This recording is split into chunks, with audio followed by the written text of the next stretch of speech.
Live from Washington, D.C., this is Balance of Power with Joe Mathieu and Kailey Leinz. The Trump accounts are live. Welcome to the Monday edition as the new investment vehicle for children launches into the markets with $800 million in new capital being invested into the markets today. I'm Joe Mathieu alongside Kailey Leinz in Washington. Thanks for joining us. Kailey, it's a big day for the president. Yeah. He actually rang the opening bell, sort of, from the Oval Office this morning and will end his day on the new Air Force One on the way to the NATO summit.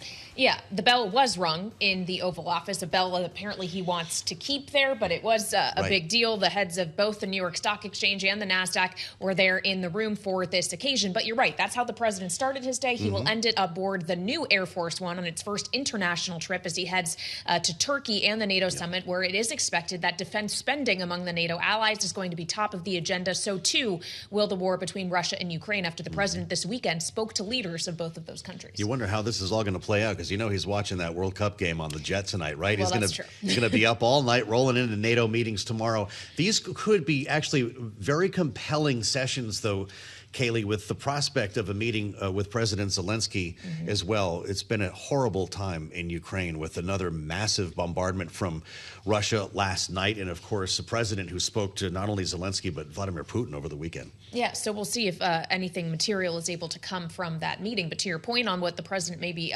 viewing on the plane ride over, it may not be just briefs he is reading on the issues. He may be glued to the screen when the U.S. plays Belgium in tonight's match, which, of course, is going to be potentially very different in nature now that the U.S. is going to have its lead scorer back. As the president admitted today, he made a call to the head of FIFA and asked for a review of that red card play in the last match. He called Johnny, red card reversal. Everyone's on the field tonight. He said it would have been a stain on the game if this had not been turned around.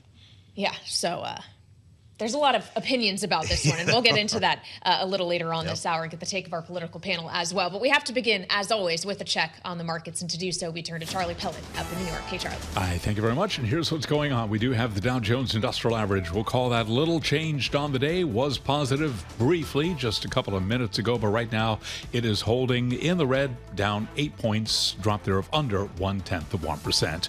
The S&P 500 index is gaining 0.7%, up 51 right now. Dow Industrials up 3 points right now. Dow back in the green. NASDAQ is up 321 points, up 1.2%, with the NASDAQ 100 index up 1.4%. We are seeing a rally in several tech powerhouses.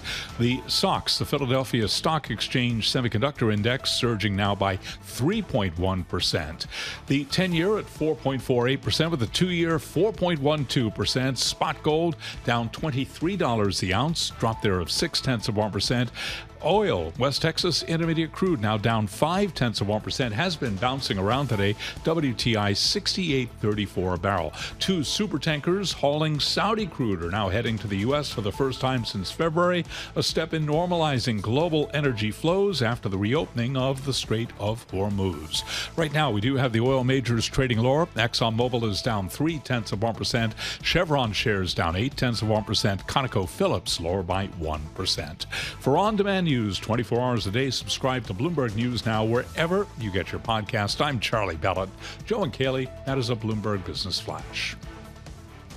All right, Charlie Pellet checking on the markets as we kick off the post-holiday trading week. Thank you so much. Obviously, is a positive one for equity markets today, and that means that any money already housed in now millions of Trump accounts across the country after the initial $1,000 in seed money provided by the Treasury for children that have been born since 2025. That money could be proposing a little bit of a return today, though we'll see how long it goes. Of course, the U.S. Treasury argues that if that $1,000 in seed money stays in these accounts and the maximum annual contribution of $5,000 is contributed every year, these accounts, by the time a child turns 18, could grow to $271,000. That is the investment the administration says it is making in America's children, as we heard from the president as he rang the opening bell this morning in the Oval Office. Between individual contributions and the seed funds, $800 million in new capital will be invested in the stock market for America's children this week. And I also think that we're going to be putting numbers in the budget, which will be really spectacular, because it's really not costing us anything. He did, in fact, ring the bell as it sat right on the Resolute desk. It wasn't an actual, I thought maybe, Kailey, they'd have like a Diet Coke style button where he would press the button and it would start the trading, but he actually took a gong and, took it to the gong, something like that. He says he's going to take the bell with him, maybe into the ballroom. Either way, they're off and running, and this isn't the only thing the president is dealing with today. As we mentioned earlier, he'll be wheels up to Ankara later on this evening in the new Air Force One for this week's NATO summit. Helping us put this all together is Bloomberg Washington correspondent Tyler Kendall. Can we start with the accounts? This seems to be pretty good politics for a president, whether you're hearing from the left or the right. It's one of the most bipartisan issues he's ever gotten his hands around. Widely bipartisan, Joe and Kailey, and comes at a really critical time for this White House, as we know that the administration is contending with what has been headwinds around how Americans feel about the economy with the backdrop of the conflict in Iran. Now, as you both went through, this really also highlights the administration's policy pushes when it comes to working with the private sector. How many times did we hear President Trump highlight Michael Dell standing behind him? Also, that we got recently in the last week this commitment from Micron, $250 million that will benefit children in Idaho. It is interesting to see how all of these companies have their own provisions for how the money will be used, but more than 50 of them so far, according to our tally, have pledged support, whether that's with employer matches or additional seed funding. And it was interesting to hear both the Treasury Secretary, but also President Trump use the word legacy. It is very clear that this is something under the One Big Beautiful Bill that we know the administration wants to tout. But in that clip there that you heard from the president, he seemed to indicate that maybe we'd ask Congress for additional funding to keep it going, which, of course, opens up some questions on exactly what's on the legislative agenda going forward. Yeah, maybe that would work itself into reconciliation 3.0, or be for a future presidential administration to try to extend, as obviously this only runs through 2028 in terms of the federal seed money.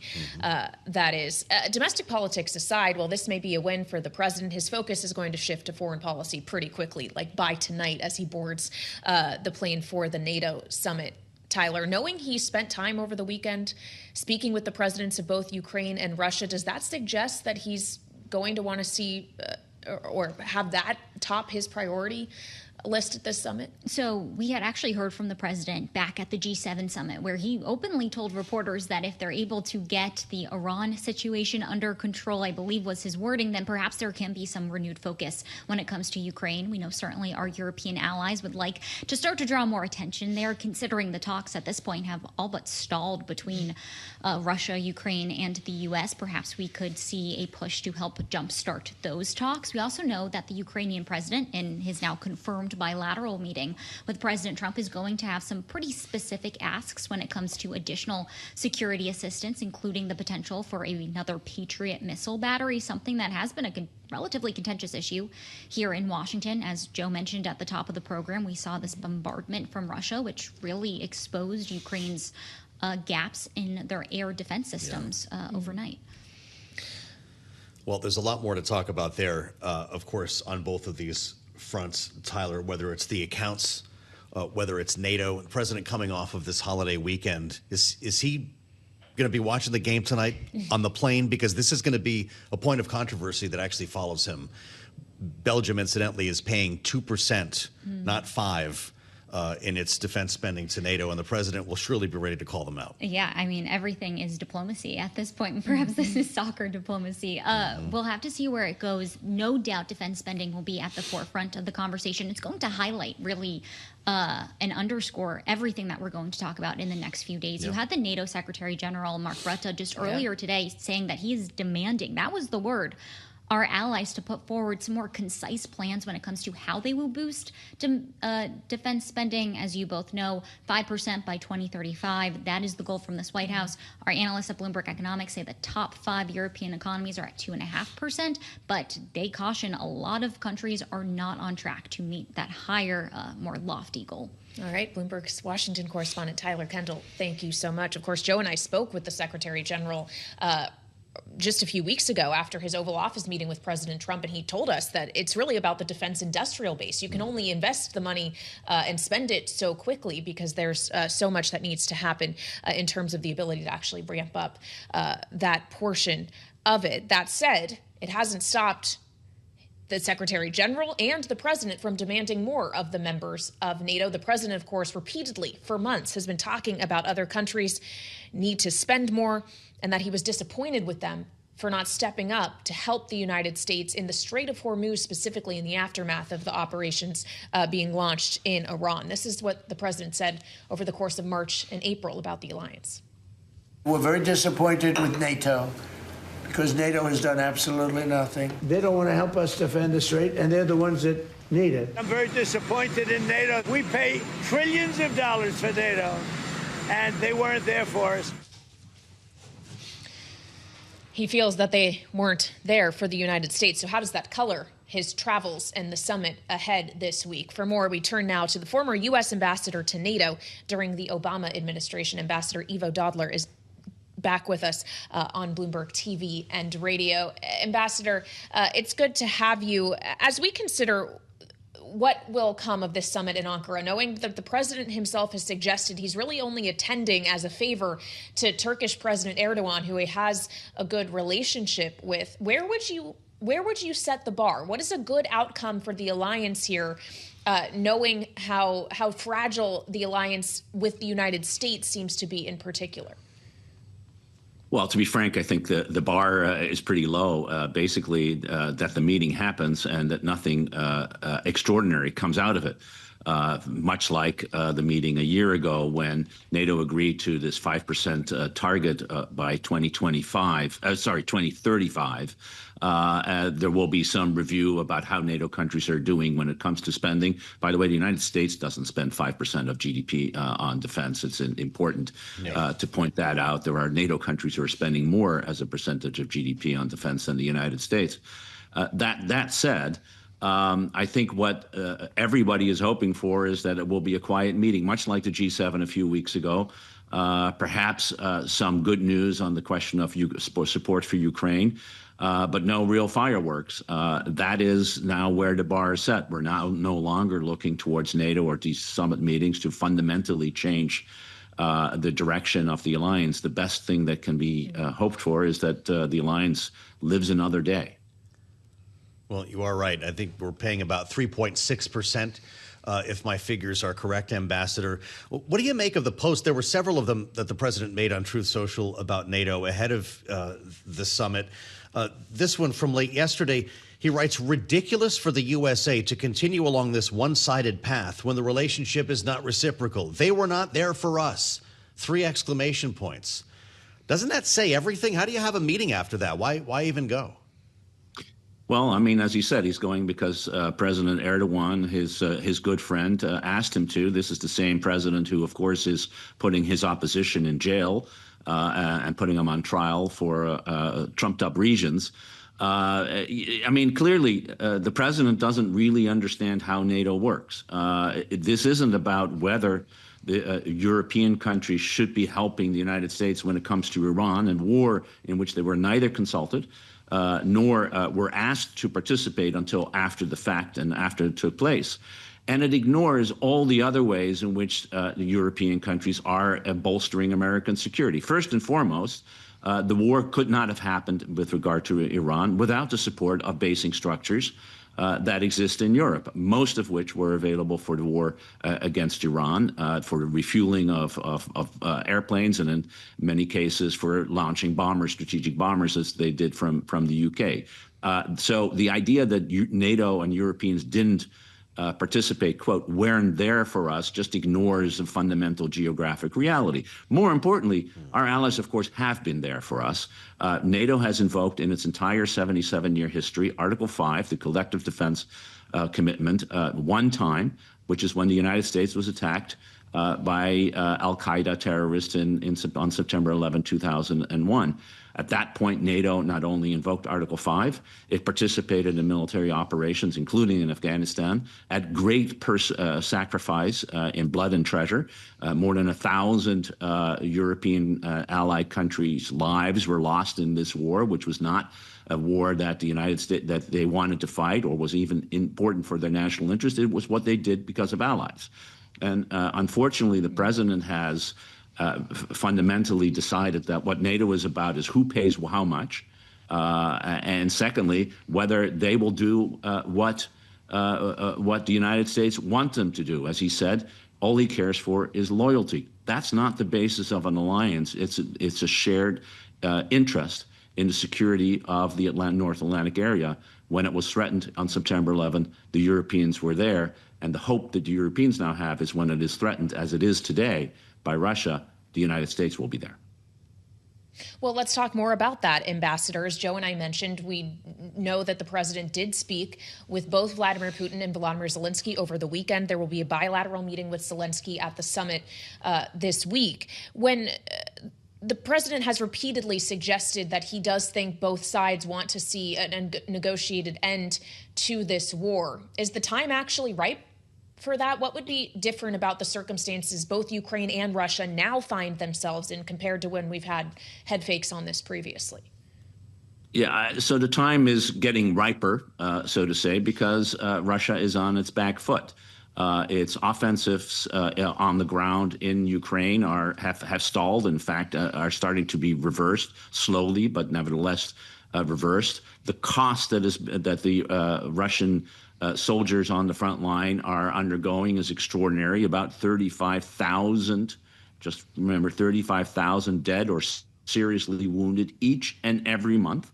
And the replacement of new recruits is smaller than that. 97% of those people are killed or wounded by drones, no longer by direct fire from Ukrainian forces. And of course, Ukraine is now targeting Russian energy infrastructure, leading to fundamental problems at the pump. For the first time, Russia, which is a petroleum-producing country, is thinking about importing petroleum from India. And Ukraine has launched a major effort against Crimea, the area, the part that was the peninsula that was taken away from Ukraine by Russia back in 2014. So in some sense, yes, Ukraine is on the march. The Russians are feeling it in terms of lives. They're feeling it in terms of treasure. They're feeling it in terms of public opinion. This is a good time to move forward. Yeah. But it requires Vladimir Putin to understand that the best he can get is what he has now. And he has insisted he wants more. And that has been the problem all along. Ambassador, I know we didn't bring you on to talk about this, but the Royal Belgian Football Association is using words like astonished. They're investigating all potential options to protect the fundamental principles of fair play in our sport after apparently the president got the red card reversed here on Folarin Balogun. If this is true and he picked up the phone and managed to accomplish this, what's your reaction? Is this the new way that this is done? Well, I mean, Donald Trump's not known as a man who plays by the rules, and we're now seeing that being translated into the World Cup, which is, after all, the biggest sporting event in the world. There's nothing like it. It unites people around the world to look at the game of all games, and that game is now seen as being rigged because the President of the United States personally intervened on behalf of the U.S. national team. It's shameful. I see that UEFA, the European Football Association, has also pointed out that this is crossing a red line that shouldn't have been crossed. So, but that's the world we now live in. The President of the United States. He did confirm earlier that he made the phone call. Ivo Daalder, thank you for the time, Ambassador. It's great to see you. Alongside Kailey, Leinz, I'm Joe Mathieu. We'll assemble our panel next on Bloomberg.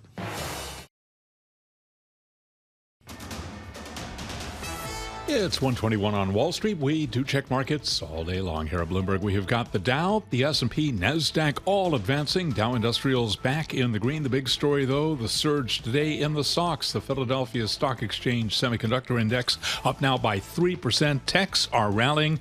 In fact, we've got gains in several tech powerhouses. That is lifting the rest of the market, with the S&P now higher by 53 points to 7536, up 0.7%. The Dow up 48. Dow Industrials up 0.1%, while NASDAQ is up 306 for the NASDAQ Composite Index, a gain now of 1.2%. All of this, again, with the stocks up by 3%, the VIX below 16, and a 10-year currently yielding 4.47%. The 2-year 4.12%. Gold is down $24 the ounce, down 0.6%. West Texas Intermediate crude 68.28 a barrel. WTI now lower by 0.6%. Bitcoin at 63,798. Bitcoin now up by 1.8%. Job cuts at Microsoft's Xbox. It's planning to eliminate 3,200 jobs, roughly 20% of its staff over the next year, all part of a massive reorganization to spur growth in the struggling gaming division. Microsoft shares lower today now by 1.3%.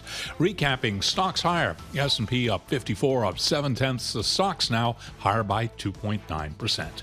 For on-demand news 24 hours a day, subscribe to Bloomberg News Now wherever you get your podcast. I'm Charlie Pellet. Joe and Kailey, that is a Bloomberg Business Flash.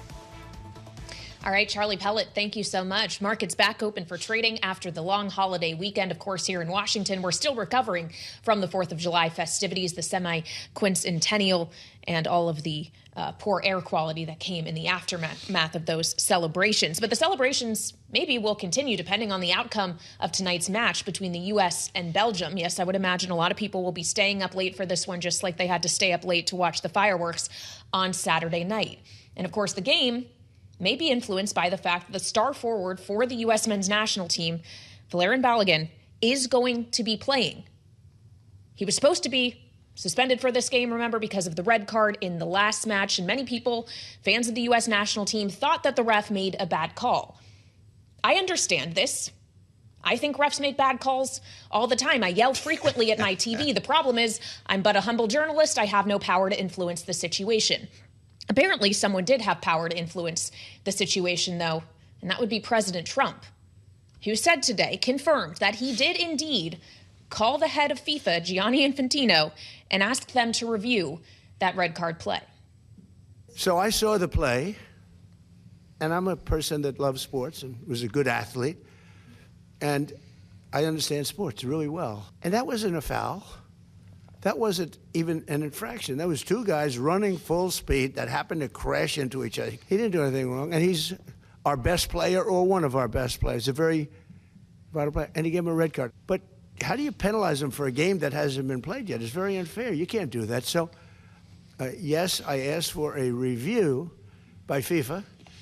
I spoke to a man who's highly respected, and by the way, whose level of respect has gone up tenfold. And he was good before this started, but, you know, he really pushed it in this country. I'm the one that got them to do it. It was not Biden. Biden was asleep. I got him to do it. I got him to do it. So any questions that existed this morning about whether the president was directly involved in this were put to rest immediately by the president himself and Senator Ted Cruz, who was there and made clear this is partly why the president had the FIFA trophy actually in the Oval Office for so long. Remarkable reporting today by the likes of the Wall Street Journal and Axios, the tick-tock of the events that happened behind the scenes to unglue all of this. Howard Lutnick, the Commerce Secretary who led the delegation to the Bosnia game, was on the flight home when it all began. He read FIFA's rules, began mapping out how the U.S. might contest the call. Enter Andrew Giuliani, yes, Rudy Giuliani's son, who's the director of the White House task force on the World Cup.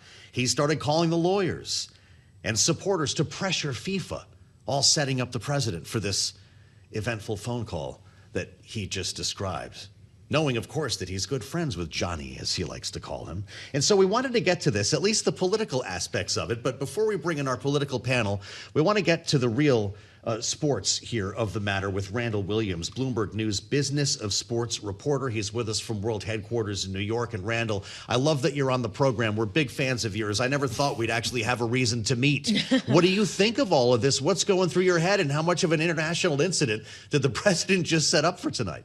It's a firestorm. It's an absolute firestorm. And what I would tell you is that all of the lawyers on these planes that contacted FIFA that were trying to figure out an appeal for Flo Balogun, they were doing all of their work. But there was one superpower one superpowered person who could press their thumb on this scale, and it was President Trump. And there was a lot of murkiness around what happened, who called and what was said. But President Trump said it himself. He made a call and asked them to review. But if the lawyers were already reviewing things, and FIFA rules at the time of all of our understanding before yesterday was that Flo was to sit out today's match. And so President Trump asked them to review, and now Flo is playing. Wow. Well, so is there precedent for this, Randall, in any previous in some World aspects. Cup? Just how rare is it for this to happen? Not exactly at the knockout stage. So if you recall, months ago, Cristiano Ronaldo received a red card. He, sat out one match, and then he was supposed to sit out 2 matches of the qualifying rounds. FIFA waived that, and so Ronaldo was allowed to play. Now, the issue with that, in effect, is that Ronaldo has said this is going to be his last World Cup. If this is truly his last World Cup, and then how is he going to serve those 2 suspended games? Flo's suspension, similarly, has been, pushed off. So when is he going to serve that suspension, if he is going to at all? It's one of those things where the rules that FIFA has about appeals is the issue here. The larger issue, however, is that President Trump pressed his thumb on the scale, asked them to review it, and FIFA, they reviewed it and found a loophole that allows Flo to play. So what's stopping the UK, who had a player go off yesterday with a red card as well, from calling FIFA and saying, look, we think similarly. Why can't our guy play? Yeah, well, I don't think Keir Starmer is going to get that same phone call. I don't think so either. That Donald Trump had. The Royal Belgian Football Association, Randall, says it's astonished, investigating all potential options. There'll be some sort of appeal process, or is this as good as done? It's as good as done. There is no FIFA, they made a ruling, and the rules were the rules, in saying that, Flo was not to play against Belgium. Then they went back against that rule.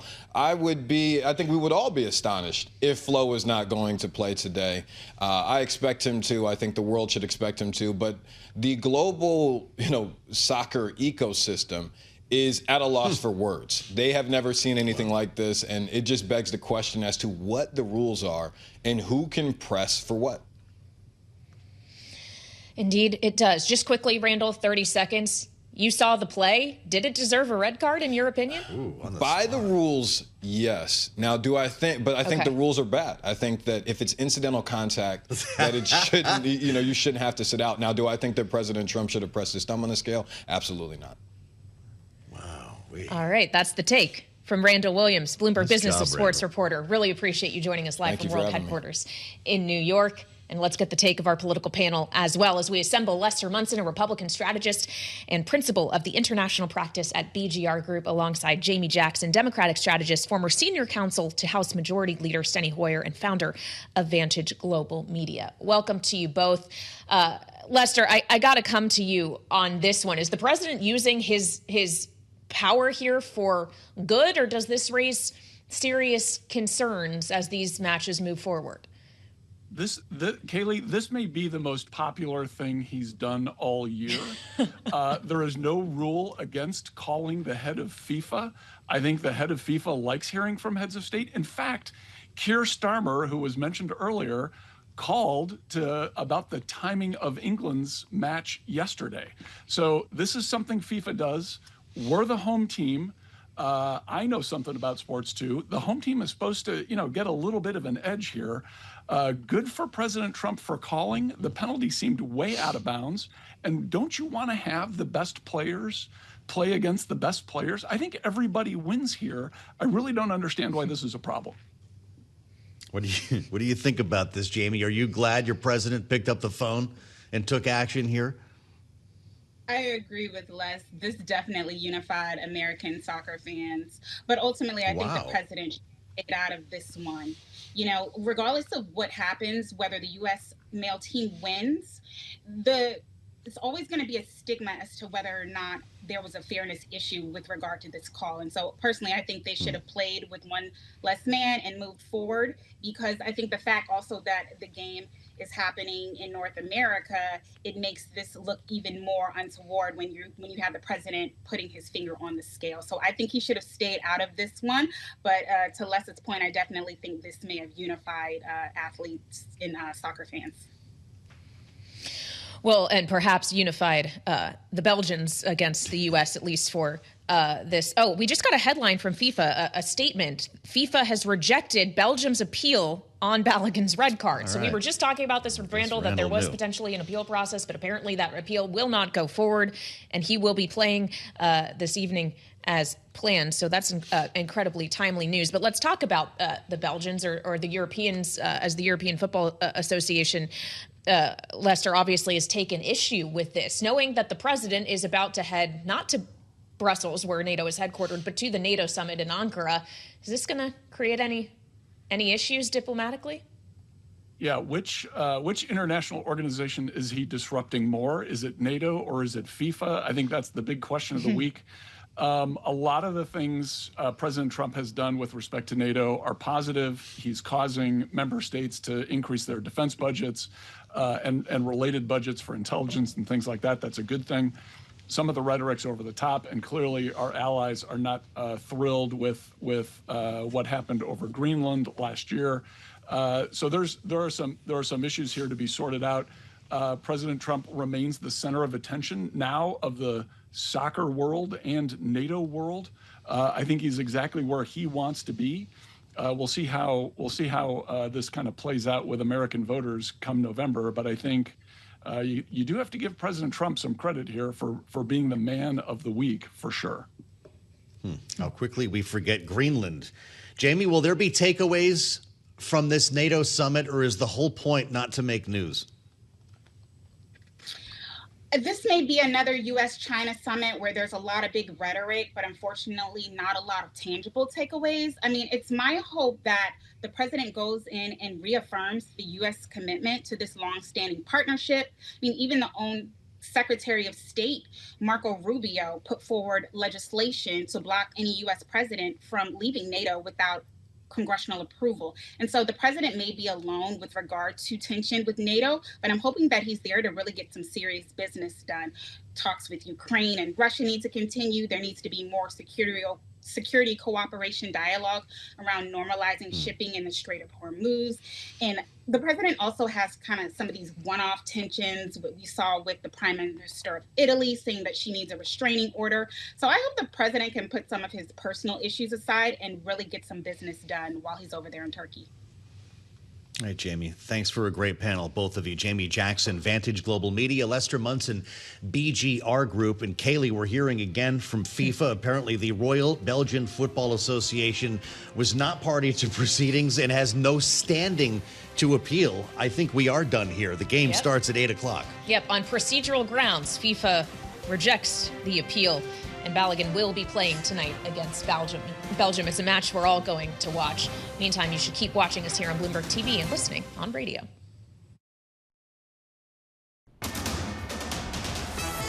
It's 1:40 on Wall Street. We do check markets all day long here at Bloomberg. We are seeing an AI trade revival today with the Dow, the S&P, NASDAQ all in the green. S&P off session highs, but still advancing 46 points now to 75.30. That is a gain of 0.6%. Dow Industrials up 18, little changed, up under 0.1%. Tech, though, is what is driving equities today with the NASDAQ Composite Index up 1%. The NASDAQ 100 index doing a little bit better, up 1.2%. But the stocks, the Philadelphia Stock Exchange's semiconductor index, is up now by 2.3%. The VIX below 16, the 10-year 4.48%, with the 2-year 4.12%. Gold is down 0.4%. Spot gold 41.58 the ounce, and West Texas Intermediate crude oil down 0.3%. WTI now at 68.45 a barrel. Bitcoin is up 1.6%. Bitcoin 63,700. Meanwhile, Michael Saylor's strategy has sold 216 million of Bitcoin last week, marking the first major step in the financing overhaul that the company unveiled in recent days. Shares of Strategy, formerly known as MicroStrategy, up now by 1.3%. Recapping, Dow just turning negative, little change, down a point. S&P up 0.6%. NASDAQ higher now by 1%. For on-demand news 24 hours a day, subscribe to Bloomberg News Now wherever you get your podcast. I'm Charlie Pellet, Joe and Kailey. That is a Bloomberg Business Flash. All right, Charlie Pellet, thank you very much. As Charlie mentioned, the Dow essentially flat on the day as we're seeing gains in the other benchmarks. Tech stocks leading the way. The NASDAQ 100 up more than 1%. Semiconductors, the SOX index up more than 2%. I thought we were rotating away from technology into the cyclicals, or at least that was the case. Certainly it's not the case as the trading week gets going this week, but this does seem to be a very volatile story that we are dealing with as the market contends with artificial intelligence and ways to play it in terms of equity exposure. And one voice weighing in on that, Joe, recently, this morning, in fact, on Bloomberg Surveillance, is Mike Wilson of Morgan Stanley, who has a 8,000 target on the S&P 500 for year end, mind you. We got about, 470 points to go until we reach there. But he has argued that this market will be resilient on the basis of fundamentals on actual corporate earnings, and also suggests that, yes, while you may see some money leaving semiconductors, that there could be a correction due there, the focus is going to shift toward the hyperscalers, which to this point have been lagging. So how do we qualify the rotation? Now we're rotating within technology. Right. It's not that we're going back to value or something, although the broadening is the other cliche we hear so much about, and that has been happening with the equal weight indexes hitting all-time highs. So we're turning away from chips, going back to Mag 7. We're kind of splitting hairs at this point within the tech sector, or are we? Wilson says there's more where that came from, too, when it comes to biotech, consumer discretionary. But all of this noise and all of the questions have a lot to do with changes at the Fed, is part of his point that he was making earlier today on Bloomberg TV. Let's listen. With the new chair probably not giving as much guidance, he's going to allow the market to kind of figure it out on its own and have these different views. We're in that adjustment period now. And I think that's one of the reasons why the market's been a little choppy or even correcting in the last month or so, is we're getting used to this new regime, which is going to be higher volatility and potentially the bond market. But over time, I think what's going to end up happening is the market's going to settle down. It's actually more estimates, a wider dispersion of estimates, actually leads to lower volatility in the pricing over time, but we're in that adjustment period. So we think rates are lower ultimately, particularly at the back end. And oh, by the way, we've talked about this on the show many times. New Treasury Secretary, new Fed chair, this kind of new Fed Treasury accord to really anchor the back end. That's what they're focused on. You got to get the back end down, or at least anchored, because you have so much debt that you have to basically finance. Do you think in the meantime we're confusing a reduction in guidance with an increase in hawkishness? Yes. Just in the meantime? Yeah, I think that's right. And the market's pricing that now. So that's the good news, is that we've already had that adjustment. And that adjustment started 4 months ago, right? This is why precious metals have traded really poorly. The day that Warsh was announced as a nominee, the gold market peaked. And that was a sign the dollar has been stronger. So once again, the market has really gotten ahead of this. So rates have reset. We've come down from around 4.2% to 4.1. There's a belief this morning, at least, we've removed the urgency to hike as soon as July. So we can put that story to bed. Crude's decline, massive reset in crude from triple digits down to the 60s on WTIs. Does that open the door within the equity market? And let's talk about the stock market exclusively. Does that open the door to the broadening trade again? Yeah, that's our call, basically, is that was happening at the beginning of the year. Then we had Venezuela and then Iran. By the way, the market priced Iran before the invasion even happened, or the attacks happened, because once again, it was pretty well signaled. And so that's when the broadening trade stopped. The broadening trade literally stopped the day that the attacks happened, and we had the big spike in oil, and then the pricing of the Fed to hike rates. Since, I say mid-May, which is when we reiterated the broadening call, we had a different view than most. We thought oil prices would come down. And that has allowed now Fed pricing to sort of stabilize, and that has allowed the broadening trade to reignite. The chief U.S. equity strategist at Morgan Stanley, Mike Wilson. As we said, when Mike Wilson speaks, the market tends to listen. And Kailey, it's interesting to watch. This won't all manifest itself today with what he's saying, of course. But we're seeing traders turn away from pharmaceuticals that were very much in favor last week.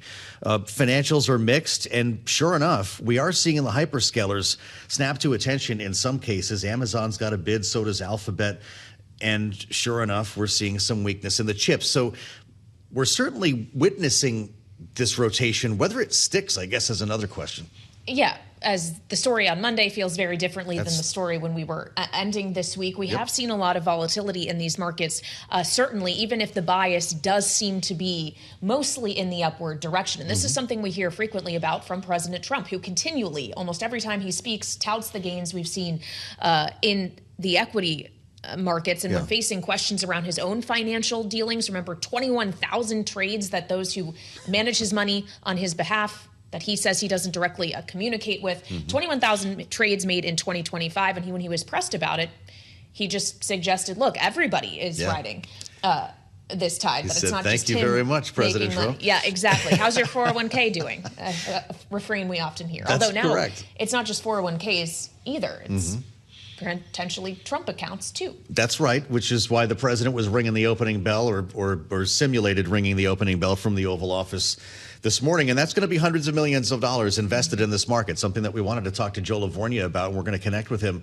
in just a moment to get a sense of what that means, where these investments might go, and how the idea of growing wealthy slowly might appeal to a new generation. It's interesting. We've got a couple of important stops on the road here tonight as well. We're watching shares of SpaceX. After the bell, SpaceX will be added to the NASDAQ 100, and that's going to force some institutional, well, I guess forced buying that could give this stock another leg up. I guess the question, though, is since everyone knew this was coming, was that already factored into those early trades? Well, it potentially was, as we saw that monster debut first few days of trading, even if the stock, no pun intended, has come a bit more back down to earth. But of course, it's not just a matter of what joining the indices means for SpaceX's stock. It's also what SpaceX stock joining big benchmarks like this will mean for the overall market, because this company is one of the largest that is publicly traded, and it will have the potential to drag everyone else up or down with it, in theory, of course, depending on the situation. Mind you, the president was asked about SpaceX potentially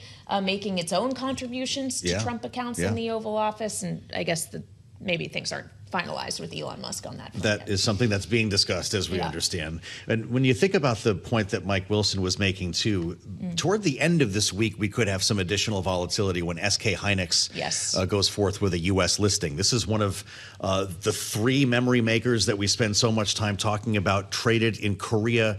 And those are ADRs. The fact that it's going to list here, it's not moving its headquarters or anything, but the fact that it's going to list here could be another reason to challenge the money flows into some of these other companies. Are they going to use Micron, for instance, to harvest gains and buy SK? These are the kind of questions that the strategists are going to be asking here. The questions we have, though, more broadly about the markets, what it means for the Trump accounts, and how they might both meet, we now pose to Joe Lavorgna, the chief economist at SMBC Americas, has spent some time, of course, as the president's chief economic advisor in the first term, and was former counselor to Secretary Scott Bessent at the Treasury Department in this term before going back out into the wild. Joe, it's great to see you. I'm sure that this is an idea that you're in favor of, and most Democrats and Republicans seem to be meeting in the middle on this one. I'm curious if there's an actual impact on the market, though. When you show up with hundreds of millions of dollars to invest, will we see it in the indexes? In the past week, Joe, thank you for having me on again. In the past week, about 800 million did go into the market. The market's so big that you're looking at trillions and trillions of dollars of market cap. I think the bigger issue, Joe, is the fact that it gives young boys and girls that are just newly born, and of course those that don't even qualify for the $1,000, but then could get the $5,000 contribution up to age 18. The point is they become young capitalists. They learn the powers of compound interest, and they become owners in the American system. I think that's the big part. I'm not really sure it's going to lift the market on its own. The earnings have been excellent, and I wish, if I was a political pundit, I'd be telling my friends and former colleagues, look, talk about the Trump accounts as much as you can, because I could tell you it was hugely bipartisan. People on both sides of the aisle really liked it, and I think it's a great program that we'll look back decades from now and say, wow, this was a great way for us to to democratize the stock market, if you will. Well, so is this going to be, Joe, the lasting long-term positive economic impact from last year's one big beautiful bill, knowing that a lot of the, say, larger tax refunds that came as a result of that legislation were then eroded by higher gas prices that we'd seen earlier this year, and perhaps didn't have the kind of stimulative juice you may have thought for that reason? Well, the thing is, on the one big beautiful bill, to me, the big part of it was the capex, permanency of the capex, and then also the factories. You could now you could fully expense. So we're having an economic boom. It's not the disinflationary boom I thought it was, in part because of what happened in the Middle East, but it's a boom with some pricing power, which means the Fed will be hiking rates. Of course, as you know, the AI spend is just remarkable, and that's leading to these huge earnings. That huge earnings is powering the stock market, even though the performance of the equity market has been quite incredible. You know, the earnings have been there, so the economy is still really healthy. I like to see inflation lower. That to me is a problem, but the general contours of the economy are in good shape, and the One Big Beautiful Bill is a large part of it. Where's your head on the AI spend right now, Joe? It's been a manic market. It's a bubble one day. We're just catching, barely starting. We're in the second inning the next day. There's a catch-up trade. There's a FOMO trade. There's a YOLO trade. But the market is trying to figure out if we're due for a correction, if we've maybe gotten a little over our skis here. President of the United States just today was talking about in the Oval Office how quickly data centers can go up, for instance, in this country because of the red tape that he has cut. And he said it's the only reason that we are beating and will beat China in the AI race. What does that mean for the investor? Right now, for the investor, Joe, it's an arms race. And at some point, you know, clearly the spending will slow. But unlike the internet boom back in the late 90s, when there weren't a lot of earnings behind those companies, this time around there is tremendous amount of earnings. And you know, having been in the markets for a while and seeing what the internet could do, or the promised internet, it was pretty remarkable. But the AI and what these technologies can do and what I'm using them for are truly stunning. So to me, that, you know, the fundamentals match the hype. You know, will it slow at some point? Absolutely. But I don't think it's going to slow yet. Historically, the equity market does not peak in the summer months, or doesn't hit its high typically in the summer months. It's going to have some room to run. If the Fed hikes rates, then maybe we'll have a correction, but that does not mean a bear market or a recession or anything terrible like that.